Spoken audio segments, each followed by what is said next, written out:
Rada bi povedala, da glede na poročilo in današnji pogovor z vodjem tožilstva v zadevi ne vidim, vsaj v tej fazi ne, nobenih razlogov na strani tožilstva, ki bi pripeljali do situacije, da o zadevi ni pravočasno odločeno.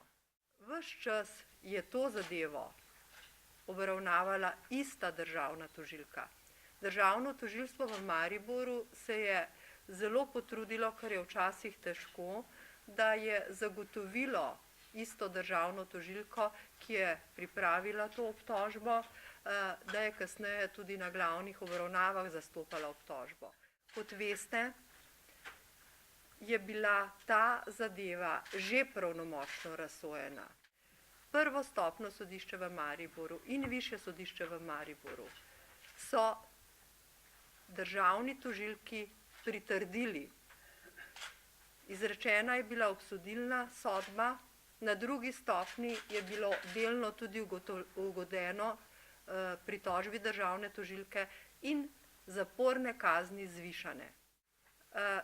Po zahtevi za varstvo zakonitosti, ki so jo vložili zagovorniki obsojenih v tej zadevi, je Vrhovno državno tožilstvo, Vrhovna državna tožilka menila, da je zahteva za varstvo zakonitosti, ki so jo vložili zagovorniki, neutemeljena in je podprla odločitve tožilstva in okrožnega in višjega sodišča v Mariboru v tej zadevi. Stališče Vrhovnega sodišča je bilo drugačno in je obsodilno sodbo razveljavilo.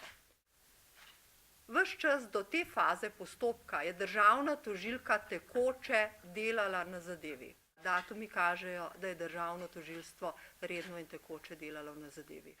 Ko je državna tožilka ugotovila, da se nekateri obsojeni izmikajo prejemu sodbe in prejemu vabila na glavno obravnavo, je predlagala odreditev pripora.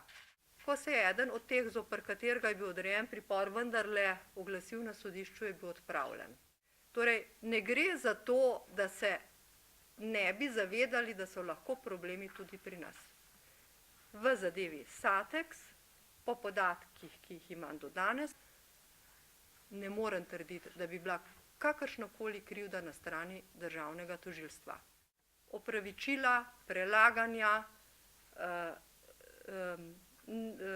ponavljanja, izvajanja dokazov, to so pač vse stvari, ki sicer v postopku so mogoče, ampak vendarle, ki povzročajo te dolge glavne obravnave, pravzaprav prihajamo celo do tega, da se glavne obravnave pogosto niti začeti ne morejo.